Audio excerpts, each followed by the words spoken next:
CAPF-AC science के previous years solved questions जो हम देख रहे हैं उसमें आज हम 2015 का क्वेश्चंस देखेंगे।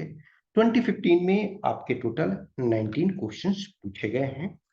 सो आप 2018 तक देखोगे तो मोर और लेस 20 समटाइम। फॉर एग्जांपल 2016 में देखो जो लास्ट ईयर हमने किया था, लास्ट ईयर वाला, तो उसमें 23 क्वेश्चंस, तो किसी में 20, 21, 19, 18 इस टाइप का ही, मींस क्लोज टू 20 क्वेश्चंस। तो इसमें फर्स्ट क्वेश्चन है स्टेटमेंट 1 एंड स्टेटमेंट 2 दिया हुआ है। इसमें ABCD आपको आंसर चूज करना है। तो catalytic hydrogenation is highest when the catalyst remains in the powdered, ये एक्चुअली पाउडर्ड होगा, ठीक है, POW पाउडर्ड फॉर्म, ठीक है, पाउडर कर लो। अभी हाइड्रोजनेशन क्या होता है? कोई भी ऑर्गेनिक कंपाउंड है उसमें हाइड्रोजनेशन करते हैं, इसका मतलब उसको सेचुरेटेड बनाते हैं। जैसे इसको ऐसे लो C2H4, तो C2H4 क्या है? अनसेचुरेटेड है क्योंकि इसमें डबल बॉन्ड है। अब इसमें हम 2 हाइड्रोजन मिला दें, H2 मिला दें, तो C2H6 हो जाएगा, तो ये सेचुरेटेड हो जाएगा। तो पाउडर फॉर्म में रहेगा कैटलिस्ट जो है, तो ये हाइड्रोजनेशन का रेट हाईएस्ट होगा, तो ये स्टेटमेंट सही है। When catalyst is in powdered form its surface area becomes highest, ये सही है। ज्यादा सरफेस एरिया रहेगा, अधिक उसको रिएक्शन करने का मौका मिलेगा, तो दोनों स्टेटमेंट सही है और एक्सप्लेनेशन भी सही है, तो ए इसका करेक्ट आंसर हो जाएगा। Next question number 2, which one of the following statements regarding baking powder is not correct? तो कराइटिक मिक्सचर, तो ये मिक्सचर है, ये मिक्सचर किसका है? तो ये मिक्सचर है कार्बोनेट का या बाइकार्बोनेट, या तो कार्बोनेट जैसे सोडियम कार्बोनेट इन जनरल, या सोडियम बाइकार्बोनेट। तो सोडियम बाइकार्बोनेट और कार्बोनेट, बाइकार्बोनेट और प्लस 1 एसिड, तो ये मिक्सचर है। It forms bubble in a wet mixture, ये आर्द्र मिश्रण में बुलबुले बनाता, सही है। It can be used instead of using yeast, तो हम खमीर का यूज करते हैं जैसे ब्रेड वगैरह बनाने में, तो उसके जगह हम इसको यूज करते हैं, सही है। It does not contain sodium bicarbonate, already मैंने बताया कि कार्बोनेट और बाइकार्बोनेट और सोडियम बाइकार्बोनेट इंपॉर्टेंट कॉन्स्टिट्यूएंट है, तो ये डज नॉट है चूंकि, तो ये कंटेन करता है, तो डी आपका गलत आंसर है, मतलब ऑप्शन है तो डी ही आंसर होगा। इसमें से जो है वो आप इसमें से देखना, तो इसमें से क्या है, यूरिया जो है, यूरिया आपका वाइट, यूरिया यदि आपने देखा है तो यूरिया वाइट होता है। तो ए का 2 है, ए का 2 इसमें ए या बी में है, तो 2 ऑप्शन आपका एलिमिनेट हो गया। अब नेक्स्ट आप यदि देखोगे तो ये है जो हाइड्रस कॉपर सल्फेट, तो कॉपर सल्फेट क्या होता है? ब्लू होता है, तो बी का 1, तो बी का 1, तो ये आपका हो गया। अब लेड सल्फाइड, तो ये black, potassium permanganate pinkish purple, ठीक है, तो ए इसका करेक्ट आंसर हो गया। Question number 4. The radius of hydrogen atom is 10 to the power minus 10 meter. Number of hydrogen atom necessary to have a length of 1 nanometer. 1 nanometer equal to 10 to the power minus 9 metre होता है। तो 10 to the power minus 10 into 10 को लिख सकते हैं 10 to the power minus 9। तो 10 to the power minus 9 को इसी हम लिख सकते हैं, तो E बटा 10 to the power minus 10, तो इसका मतलब ये कट गया, तो 10 बचा। लेकिन ये 10 रेडियस है, लेकिन डायमीटर तो आपका बड़ा, ऐसे आप रखोगे ना, रेडियस नहीं रखोगे ना, तो इस ढंग से, तो एक में 2 होगा, तो 2, 4, 6, 8, 10, इसका मतलब 5 एटम की जरूरत होगी, 3, 4, 5, तो इसका मतलब सी। नेक्स्ट, एक्चुअल में सेम क्वेश्चन देखो 2016 में था, लेकिन ऑप्शन में थोड़ा सा चेंज होगा। अदरवाइज यूरेनियम है, कोबाल्ट है, आयोडीन, और ये इसमें एक रेडियम जोड़ दिया है, इसमें कुछ और दूसरा एक था, तो ये। अब यूरेनियम तो देखो ये न्यूक्लियर फ्यूल, ये तो आपको वहां भी था।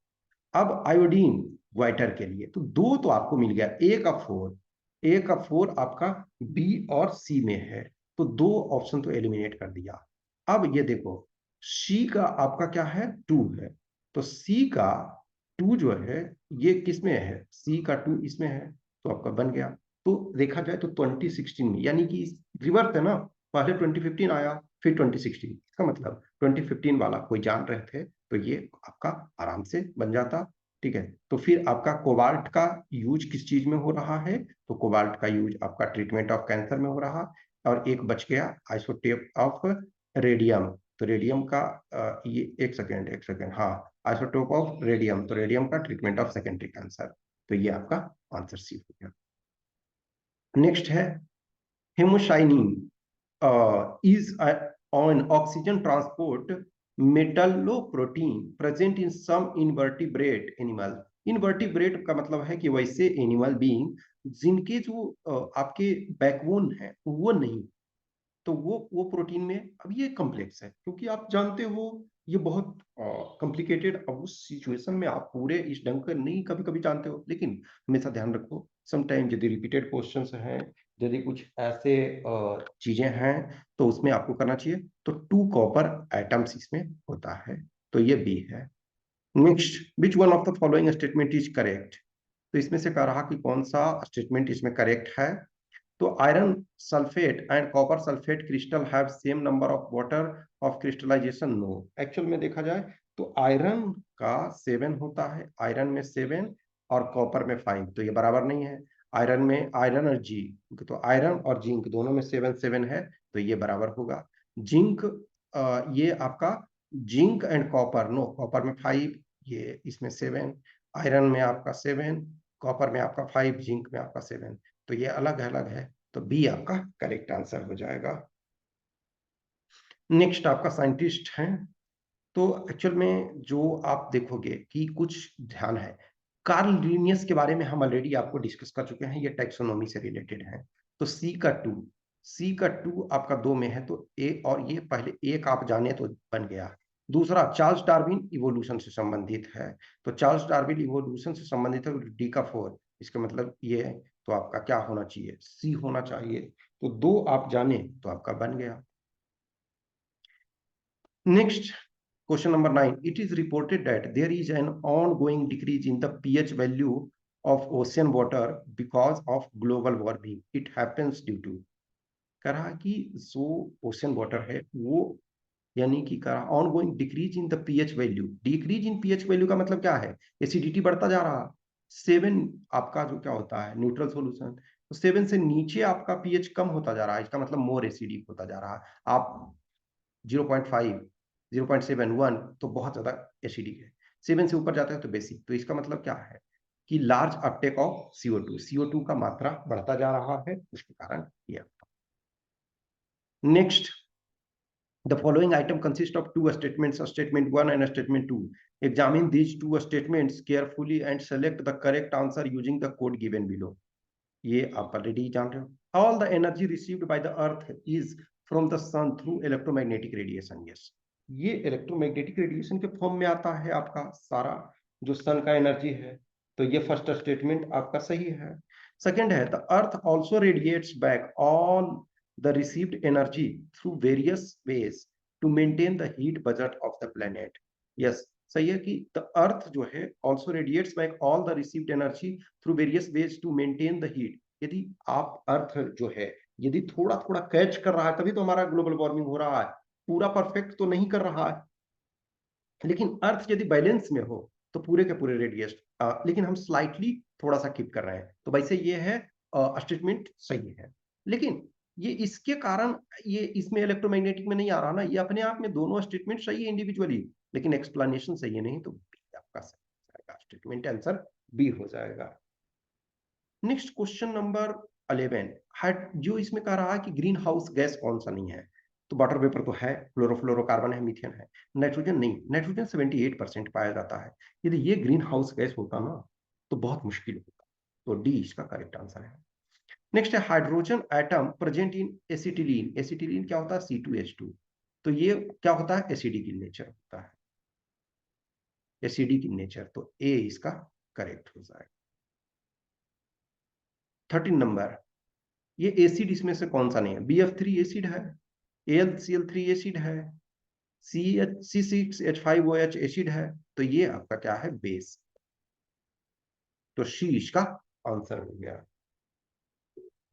Next, movement of outer electrons in the inner orbit of an atom produce, तो जो बाह्य इलेक्ट्रॉन यदि है वो इनर ऑर्बिट में यदि आ रहा है तो वो एक्सरे रिलीज करता है। अब ये फैक्चुअल है, ये आपको जानना होगा। गामा रे, गामा रे क्या है? Meson particles, no neutrino particles, Higgs boson, electromagnetic में actually specific electromagnetic radiations wave में क्या होता है, ये कंपोजिशन पूरा आ जाता है बहुत सारे जो इसमें से वेव्स में के फॉर्म में है। तो गामा जो है वो आपका इलेक्ट्रोमैग्नेटिक वेव्स है, तो डी होगा। नेक्स्ट है heaviest elements known up until जनवरी 2015। तो 2015 तक वो 118 था और अभी भी शायद 118 ही है। ओके, तो इसका बी हो जाएगा। नेक्स्ट कह रहा question number 17, two racing cars of masses m1, एक का मास m1 है, दूसरा का मास m2 है, और मूविंग इन सर्कुलर सर्किल, ये सर्किल है। एक सर्किल मान के चलो ये है, एक सर्किल का रेडियस r1 है और दूसरा का सपोज, ये कंसेंट्रिक नहीं, मतलब हम एग्जांपल समझा, तो एक का r1 है और एक का सपोज R2 है, ये अलग अलग जगह भी हो सकता है। Their speeds are such that each car makes a complete circle in the same time T. तो यानी टाइम दोनों में सेम लग रहा है। तो ratio of angular speed of the first to that of, तो जब टाइम पीरियड सेम लग रहा है तो एंगुलर स्पीड तो आपका दोनों का सेम होगा, तो 1:1, तो बी हो गया। हैवी वाटर क्या होता है? ड्यूटेरियम ऑक्साइड होता है, D2O। तो D2O जो दिया है ड्यूटेरियम ऑक्साइड, इसका मतलब क्या है? ये D ionize no an oxide of heavier isotopes of hydrogen, ये D2O है। ठीक है, तो डी इसका करेक्ट आंसर। लास्ट क्वेश्चन इस ईयर में, in a radioactive decay of a nucleus an electron is also emitted, this में happen due to fact. तो देखो, जो इलेक्ट्रॉन होता है, इलेक्ट्रॉन निगेटिवली चार्ज होता है, प्रोटॉन होता है पॉजिटिवली चार्ज होता है, न्यूट्रॉन का मास जो होता है इलेक्ट्रॉन यानी कि प्रोटॉन से ज्यादा होता है, तो न्यूट्रॉन ब्रेक होता है। तो जब न्यूट्रॉन ब्रेक होता है तो एक आपका क्या होगा, प्रोटॉन में ये कन्वर्ट होता है। तो जब प्रोटॉन में कन्वर्ट होगा तो पॉजिटिव, क्योंकि न्यूट्रॉन न्यूट्रल है, तो एक प्रोटॉन जब पॉजिटिव निकला तो एक इलेक्ट्रॉन निकलेगा निगेटिव बैलेंस करने के लिए, तो पॉजिटिव और निगेटिव। तो electrons are present inside, no, an electron is created at the time of conversion of a neutron into proton. तो यस, यही आपका सही है कि जब प्रोटॉन न्यूट्रॉन बनता है तो उसमें आपको बैलेंस करने के लिए आपका जरूरी है, तो इसका बी है। तो ये 2015 तक कर लिए, नेक्स्ट हम जो है 2014 का करेंगे, तो 2012 तक हम करेंगे। तो टोटल आपके 11 ईयर्स के हम कर रहे हैं, तो धीरे धीरे करके सारे को कवर कर लेंगे। Okay, thank you.